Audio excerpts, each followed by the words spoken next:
भारत में एक शब्द बहुत ज्यादा इस्तेमाल होता है, फास्ट ट्रैक कोर्ट। लेकिन सवाल ये है, अगर कोर्ट फास्ट ट्रैक है तो केस सालों क्यों चलते हैं? हर एक सेक्शन से जानते हैं। सेक्शन 1, फास्ट ट्रैक कोर्ट असल में है क्या? फास्ट ट्रैक कोर्ट का मतलब ये नहीं है कि केस एक महीने में खत्म हो जाएगा। इसका मतलब है कि कुछ खास मामलों को प्रायोरिटी दी जाएगी, लेकिन प्रायोरिटी की स्पीड अलग अलग मायने रखती है।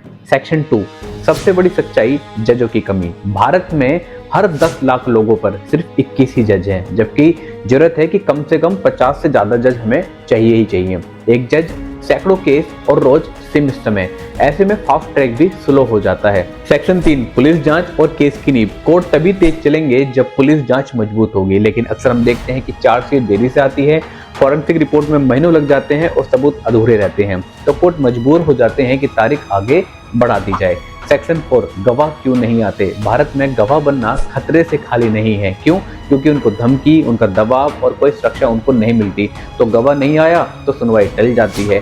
सेक्शन 5, कानून खुद देरी की इजाजत देता है। भारत कानून में वकील को स्थगन मांगने का पूरा अधिकार है। आरोपी पक्ष बार बार तारीख मांगता है, कोर्ट कई बार मना नहीं कर पाता और सिस्टम लीगल है लेकिन बहुत ज्यादा स्लो माना जाता है। सेक्शन 6, हाई प्रोफाइल केस का दबाव। जब केस में पावरफुल लोग शामिल हो तो सिस्टम एक्स्ट्रा कॉशियस हो जाता है, ऑफिसर रिस्क नहीं लेते और फैसले धीमे हो जाते हैं। इसे कहते हैं इंस्टीट्यूशनल डिले। सेक्शन 7, तो फास्ट ट्रैक का फायदा क्या है?